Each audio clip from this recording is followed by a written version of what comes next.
محترم حاضرین،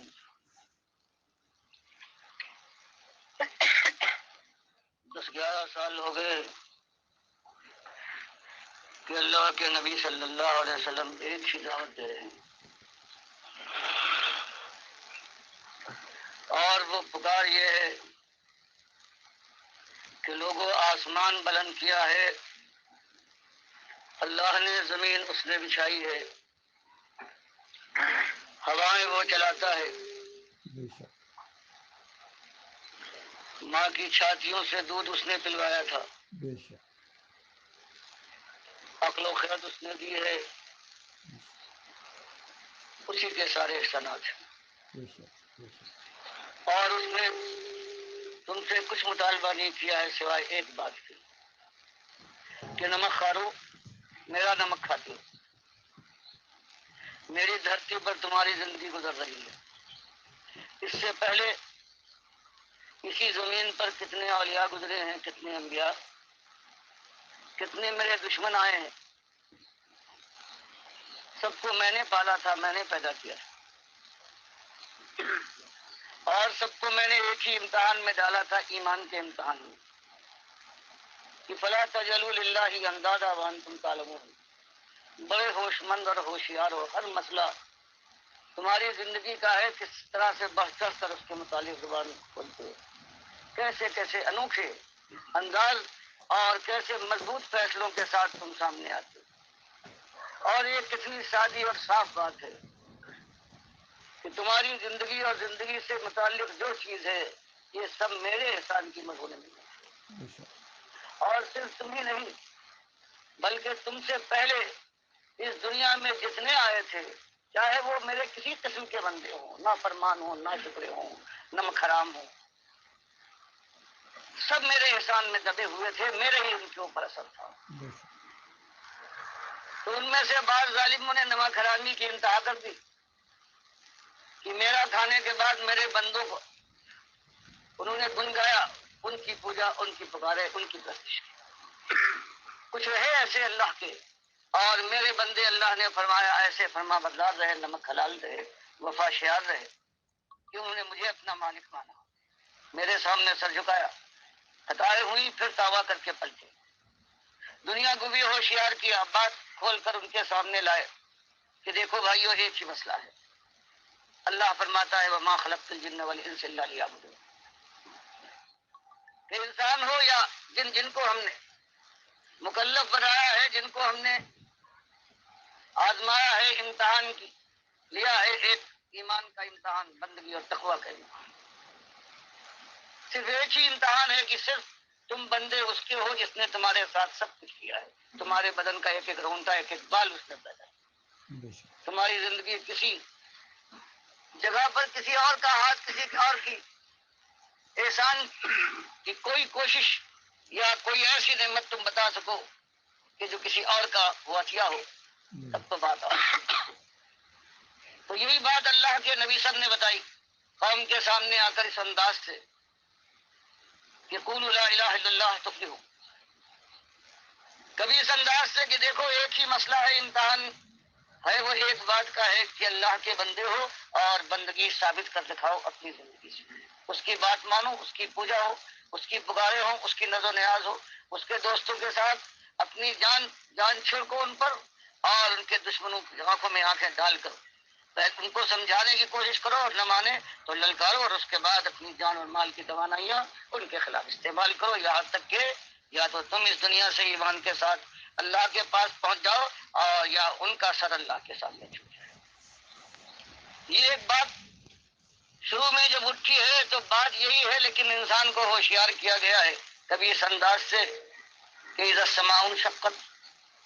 یہ ایک وہ دن آنے والا ہے کہ یہ آسمان تک پھٹ جائے گا، تو تمہاری چودراہٹ ہو، تمہاری یہ حویلی ہو، تمہارے یہ خدم اور حشم ہو، تمہاری یہ طاقت اور قوت ہو، چند دنوں کی بات ہے، اس کے بعد ان تمہاری بہاروں پر خدا کا دامن دراز ہوگا اور انگارے برسیں گے، جھلس جائے گا تمہارا باغ اگر تم اس کے اوپر اعتماد کر کے بھول گئے ہو۔ یہ بات ہوئی، اور اس کے ساتھ ساتھ بتایا گیا کہ یہ بات کوئی میں آج نئی بات نہیں کہہ رہا ہوں، اوپر آتے ہو تمہارے چہروں کی تیوریاں بدل رہی ہیں، تمہارے ہاتھوں کے اندر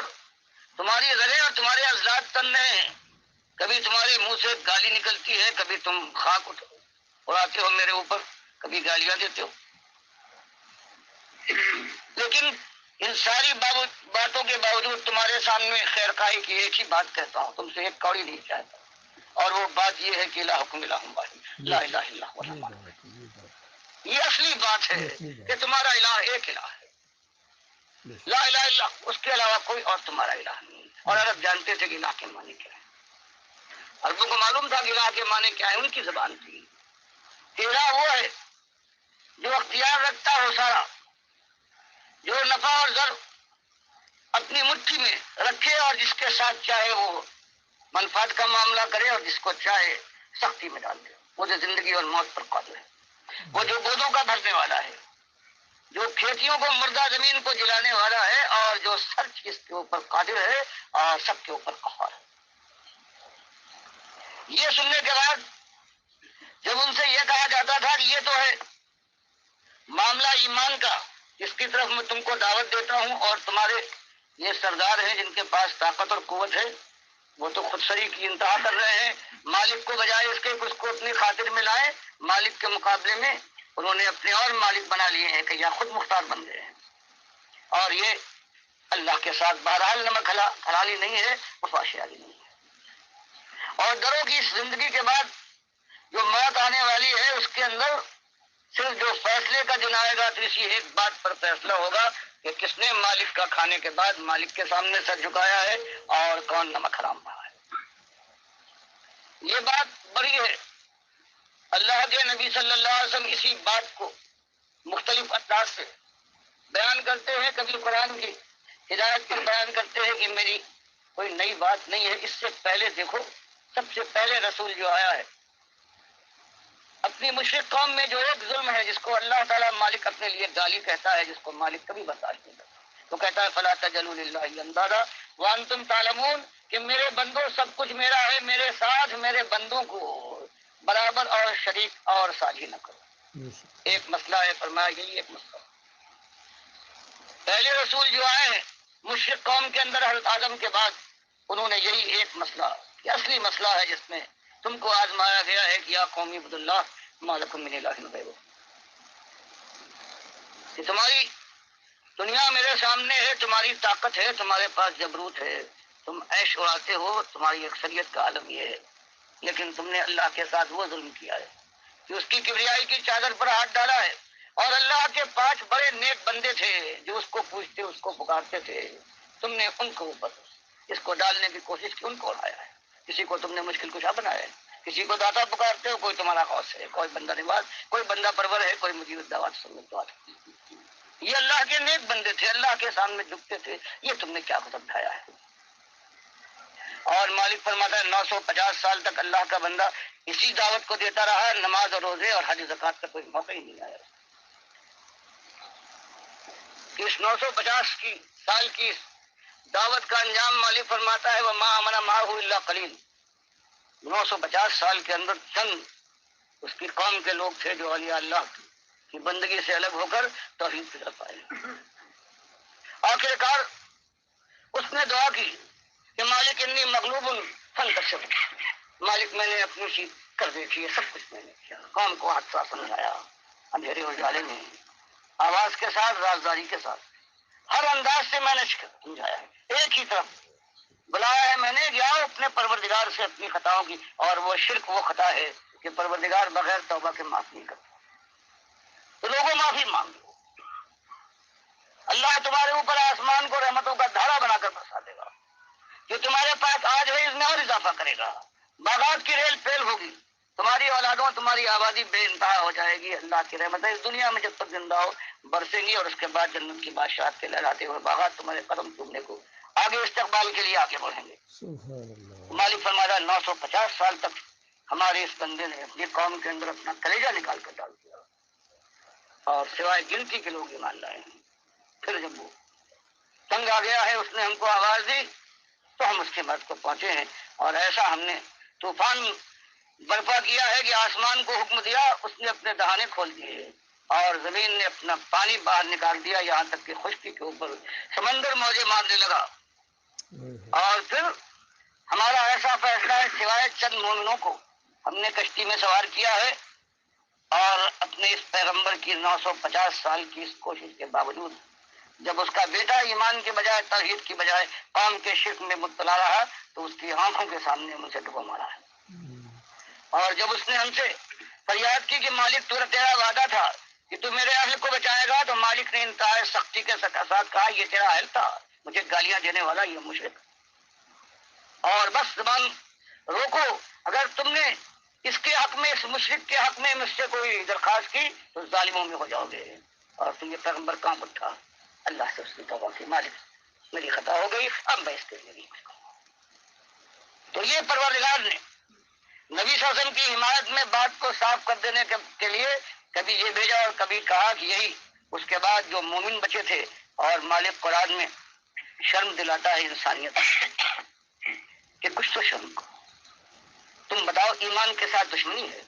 توحید کے مقابلے میں تم اللہ کے بندوں کو شریک ٹھہراتے ہو، اللہ کی ذات میں، صفات میں، اختیارات میں ہو۔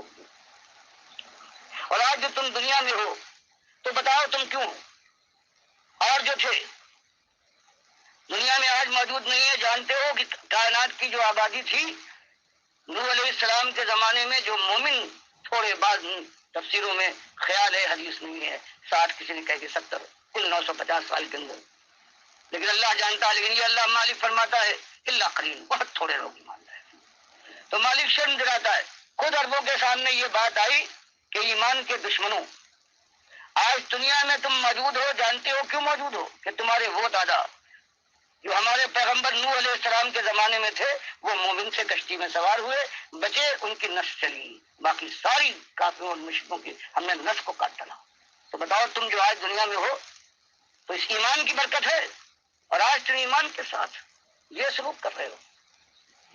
تو مالک نے اللہ کے نبی صلی اللہ علیہ وسلم کو یہ سارے واقعات قرآن کے ذریعے سے بتایا کہ اس کے بعد دیکھو یہ مومن جو بچے ہیں یہ پھیل گئے دنیا میں، قریب کے علاقے میں ایک ان کا گروہ پہنچا ہے عرب میں، اور یمن کے شمال کے اندر جو احقاف کا مقام ہے جہاں آج خالی ریت کے ٹیلے ہیں، وہاں انہوں نے دنیا کی سب سے طاقتور حکومت قائم کی ہے۔ اور مالک فرماتا لم یخلق مثلها فی البلاد، ایسی طاقتور قوم بنی ہے کہ کائنات میں ہم نے ایسے زبردست اور ایسے طاقت والے لوگ پیدا نہیں کیے۔ لیکن وہی چیز ہے کہ ایمان داروں کی اولاد، لیکن جب وقت گزرا ہے شیطان نے ان پر حملہ کیا ہے، اور پھر ان کے بھی اللہ کے ساتھ اللہ کے بندے بن گئے ہیں، ان کو انہوں نے پوجا ہے اور پکارا ہے۔ ایک مدت گزری ہے، یہ اپنی طاقت پر نازا، اپنی قوت پر گھمنڈی بنے ہوئے تھے، اور سمجھتے تھے کہ باباؤں کو جن کو ہم پکار رہے ہیں، جن کی نظر و نیاز ہے، جن کے درشن کو جاتے ہیں، جن کی شادیاں کرواتے ہیں، دن مناتے ہیں، جھنڈے اٹھاتے ہیں، یہ ان کی کرم فرمائی، ان کی نگاہ کرم ہے کہ آج دنیا میں ہماری طاقت کا یہ حال ہے۔ اللہ نے رحمت فرمائی اس قوم کے اوپر، حضرت ہود علیہ السلام آئے ہیں، یہ قوم عاد کے نام سے برباد کر دی گئی ہے، اس لیے عادیات وہ ہوتے ہیں جن کا نام نشان مٹ جائے۔ یہ عرب کی قوم ہے، اللہ یاد دلاتا ہے۔ دیکھو ان کے جو پیغمبر آئے ہیں اس حالت کے اوپر، ان کے پاس سب کچھ تھا، لیکن ان کی موت اور بربادی ان پر منڈلا رہی تھی، اس لیے کہ ایمان کی آزمائش میں ڈالے گئے تھے، اسی کے ساتھ انہوں نے دشمنی کی تھی۔ اللہ کو گالیاں دیتے تھے، سب کو ختم کرتے تھے، اللہ کے ساتھ اللہ کے بندوں کو پکار کر ان کی نظر نیاز۔ تو ان کے اندر جو ان کا بھائی آیا ہے ہماری رحمت سے، ان کو ان کا فریضہ یاد دلانے کی عذاب سے بچنے کا ایک ہی امکان ہے، آگ تمہارے جسم و جان کو نہ چھوئے گی، ورنہ کبھی تم نکل نہ پاؤ گے اگر تم نے بات نہ مانی۔ مالک فرماتا ہے انہوں نے آنے کے بعد یہی ایک بات کہی، اس کو آج تم اپنے خیال میں مذاق سمجھتے ہو، کوئی اس کی وقت نہیں ہے، ایمان کو تم نے بہرحال سمجھ لیا۔ آ کے مالک فرماتا ہے سورہ ہود میں آ کر یہی بات کہی کہ یا قوم اعبدوا اللہ ما لکم من الہ غیرہ، کہ اصلی مسئلہ کائنات کا انسان وہ ایک ہی ہے کہ تمہارا ایک معبود ہے، مالک کے ساتھ کوئی اور شریک نہیں ہے۔ یہ مخلص آواز ہے ڈاکٹر مسعود الدین عثمانی رحمۃ اللہ علیہ کی۔ دیکھیے قرآن کا یہ ایک انداز ہے، پوری دعوت اسی نقطے کے گرد گھومتی ہے کہ ہر نبی نے یہی دعوت دی ہے۔ اس زمین کے اوپر جو یہ سمجھدار لوگ اللہ تعالیٰ نے بھیجے ہیں، کتابیں نازل فرمائیں، اس سلسلے کی آخری کڑی محمد صلی اللہ علیہ وآلہ وسلم اور آپ کے ساتھی اسی دعوت کو لے کر اٹھے تھے۔ عربوں کو جو عزت ملی تھی اسی ایمان کی وجہ سے ملی تھی، اور آج پوری دنیا میں مسلمانوں کی جو درگت بنی ہوئی ہے، ذلت اور خواری ہے، یہ اسی ایمان کے ساتھ غداری کی وجہ سے، کلمے کے ساتھ غداری کی ہے انہوں نے، چاہے عربی ہوں یا اجمی ہوں، سب نے اللہ کو چھوڑ کر اور معبود بنائے ہیں۔ آج بھی ضرورت اس بات کی ہے کہ اسی دعوت کو جاری رکھا جائے، اس کو قائم رکھا جائے۔ یہ جنگ چھیڑی ہے ڈاکٹر مسعود الدین عثمانی رحمۃ اللہ علیہ نے اس دور کے اندر، اس 20ویں صدی کے آخر میں کفر و شرک کے خلاف۔ آج سے 38 سال پہلے یہ دعوت میرے تک پہنچی تھی، میں فوج میں تھا۔ یہ دعوت مجھے بہت ہی زیادہ پسند آئی، میرے رگو پے میں اتر گئی، اور 38 سال سے میں اسی دعوت کو دے رہا ہوں، ہر جگہ جہاں میں موقع ملتا ہے، اور اللہ موقع دیتا ہے، اور ڈاکٹر صاحب کے ساتھی دین کا کام کر رہے ہیں الحمدللہ۔ بس یہ ان کے اندر اب آخر میں آ کے یہ ایک چیز 2017 کے اندر آ کے یہ ایک ایسی چیز پھر بھی آ گئی، جیسے ہر دور میں اسی طریقے سے ہوا ہے۔ مومنوں کی اولاد آگے جا کے کیا مشرک بنی تھی یا نہیں بنی تھی؟ اسی طرح ڈاکٹر عثمانی رحمۃ اللہ علیہ کے ساتھی آخر میں جا کے 2017 کے اندر خاص کر محمد حنیف کی زیر نگرانی پھر شرک کے اندر مبتلا ہو گئے۔ سجدہ تعظیمی کا شرک ان کے اندر آ گیا، اور یہ کہ کہتے ہیں کہ عیسیٰ علیہ السلام کو اللہ نے ایک صفت معجزانہ طور پر دے دی، اس طرح صفتیں بانٹنا شروع کر دی انہوں نے۔ اللہ کا کوئی وقار نہیں، اللہ کی کوئی عزت نہیں۔ بہرحال محمد حنیف تو اسی شرک کے اوپر مر گیا، اور اس کے جتنے لوگ ہیں وہ سارے اسی کی حمایت کرتے ہیں، سوائے چند لوگوں کے، چند لوگ بچے ہیں جو ایمان خالص کے اوپر قائم ہیں، دوبارہ منظم ہو گئے ہیں۔ کراچی سے لاہور ہم نے اپنا مرکز شفٹ کر دیا ہے، کمال خان صاحب کو امیر جماعت بنایا ہے، اور اس دعوت کو انشاءاللہ ہم آگے بڑھا رہے ہیں اور بڑھاتے رہیں گے انشاءاللہ، بہت مضبوطی کے ساتھ انشاءاللہ ہم آگے بڑھ رہے ہیں، کیونکہ یہ کچرا نکل گیا ہے۔ یہ جو خبیث لوگ تھے سارے، یہ بڑی تعداد میں نکلے ہیں، قیامت کے دن ان کے چہرے کالے ہوں گے، اور اس وقت یہ لعنتیں بھیجیں گے محمد حنیف کے اوپر کہ جس نے پھر بے ایمان نے کفر و شرک پھیلا دیا۔ وہ جو ایک مثال دی جاتی ہے نا کہ کنویں کو پاک کرنا ہوتا ہے تو پہلے اس کتے کو تو نکالو، اس کتے کو نکالا تھا ڈاکٹر مسعود الدین عثمانی رحمۃ اللہ علیہ نے، یہ کنواں پاک ہوا تھا، لیکن محمد حنیف نے پھر اس کی دم کاٹ کے بیچ میں ڈال دی، سجدہ تعظیمی کا شرک اس میں کر دیا، پھر کنواں پلید کر دیا، جماعت کو پلید کر دیا، مشرک بنا دیا، مجاہدوں کو مجاور بنا دیا۔ تو یہ بہت بڑا واقعہ پیش آیا ہے۔ 20ویں صدی کے آخر میں توحید کی دعوت اٹھی، اور 21ویں صدی کے شروع میں توحید کے اندر پھر شرک ملا دیا۔ یہ بہت بڑے دو واقعات پیش آئے ہیں۔ ڈاکٹر مسعود الدین عثمانی نے ہیرو کا کردار ادا کیا اس پورے معاملے کے اندر، اور محمد حنیف نے ویلن کا کردار ادا کیا۔ تو یہ معاملہ ہوا ہے اللہ کے بندو۔ بہرحال ہم مایوس نہیں ہیں، جو اللہ نے چاہا وہی ہوا، کیونکہ اللہ تعالیٰ نے اختیار کے ساتھ پیدا کیا ہے، دونوں راستے دکھا دیے۔ ہم جس کا جی چاہے ایمان خالص کا راستہ اختیار کرے، جس کا جی چاہے کفر و شرک کی طرف جا کے پھر اپنی بربادی کا سامان کرے۔ تو بہرحال یہ معاملہ تو جاری رہے گا بھائی۔ اب کسی کو سیخ پا ہونا ہے ہوا کرے، کسی کو آگ لگنی ہے اور لگے۔ ہمارے لیے ہماری پشت پناہی کے طور پر، ہماری حفاظت کے لیے ہمارا مالک، ہمارا رب کافی ہے۔ جو بھی اس دعوت سے ٹکرائے گا وہ پاش پاش ہو جائے گا، اور جو بھی دائی کی دعوت کو نہیں مانے گا وہ کبھی کامیاب نہیں ہو سکے گا۔ لہٰذا ضرورت اس بات کی ہے کہ صحیح معنوں میں پاکستان کو اسلام کا اگر قلعہ بنانے ہے تو یہ کفر و شرک کے اڈوں کو ختم کرو۔ یہ مزار، یہ جو مندروں کی شکل میں اختیار کر گئے ہیں، یہ مورتی کی پوجا ہو رہی ہے قبر پرستی کی شکل میں، جب تک اس سے جان نہیں چھڑائی جائے گی، پیری مریدی سے، تعویذ گنڈے سے، جمہوریت سے، یہ سب شرکیہ کفریہ شیطانی چیزیں ہیں۔ اللہ کے بندو، یہ بات یہ ایسی نہیں ہے کہ کوئی آپشنل بات ہو، بلکہ یہ بات مانو گے تب تمہاری جان جہنم کی آگ سے بچے گی، اور اگر نہیں مانو گے تو یاد رکھنا جہاں اربوں خربوں لاکھوں کروڑوں جہنم کی آگ کا ایندھن بن چکے ہیں، اسی شرک کی وجہ سے تم بھی اترتے چلے جاؤ گے، چاہے بڑے وزیر اعظم ہو، صدر ہو، جرنیل ہو، یا کوئی اور بھی تمہارا رینک ہے، جو بھی ہو، دنیاوی لحاظ سے دولت والے ہو، بڑے اونچے خاندان والے ہو، خان صاحب ہو، چودھری صاحب ہو، کوئی بچنے والا نہیں ہے جب تک ایمان خالص کی طرف نہیں آئے گا۔ اللہ تعالیٰ اس کی توفیق عطا فرمائے۔